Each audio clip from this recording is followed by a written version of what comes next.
আমার ব্যবসার টাকা কিভাবে ছিনতাই হয়েছিল এই বিষয়ে জানতে হলে আমার ফুল ভিডিওটা দেখবেন। খুব গুরুত্বপূর্ণ, আপনারা যারা ব্যবসা করেন তাদের জন্য খুব গুরুত্বপূর্ণ একটা ভিডিও।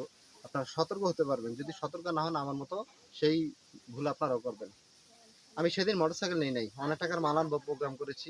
মোটরসাইকেল না নিয়ে আমি বাসে গেছি, বরতলি গেছি। আমাদের এখান থেকে বরতলি অনেকক্ষণ দাঁড়া থাকার পরে রংপুর একটা গেট লোক আসলেন।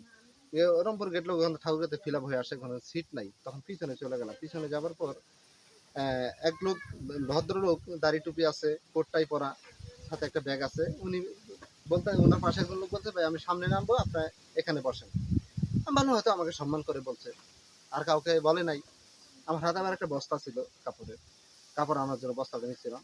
বাস আমি এখানে বসে আছি, তখন ওই ভদ্রলোক বলতেছে, আপনি ও পাশে বসেন, জানলা সাইডে বসেন, আমিও সামনে নামবো। তো উনি আবার আরেক ভাইয়ের সাথে কথা বলতেছে, ওনার সাথে ওষুধ নিয়ে। তখন আমি আবার ঘাড় কাজ করে শুনলাম, দেখি যে উনি কি বলে।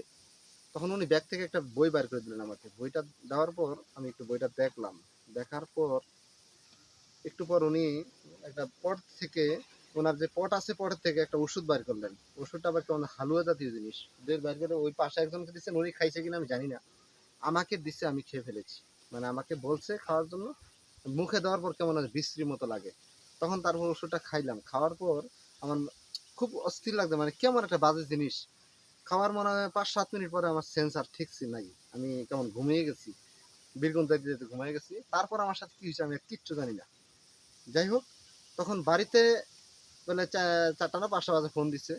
ও সরি, মাঝখানে ভুলে গেছি। মাঝখানে ওখানে যে আমাকে নামাইছে রাবেয়া মোড়ে, সেখানে অনেক লোক, কেউ ছবি তুলে, কেউ ভিডিও করে, মানে পাগলের মতো।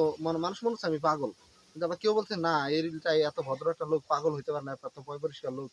মানে দ্বিধাদ্বন্দ্বের মধ্যে পরে লাস্টে পুলিশকে ফোন দিচ্ছে। তারা পুলিশকে ফোন দিয়েছে, পুলিশ আসার পর আমাকে কোন্দুর হাসপাতালে নিয়ে গেছে। হাসপাতালের 4 তলায় নিয়ে গেছে। তখন ওখানে থেকে বাড়িতে মনে হয় সম্ভবত 5টার দিকে ফোন দিছে।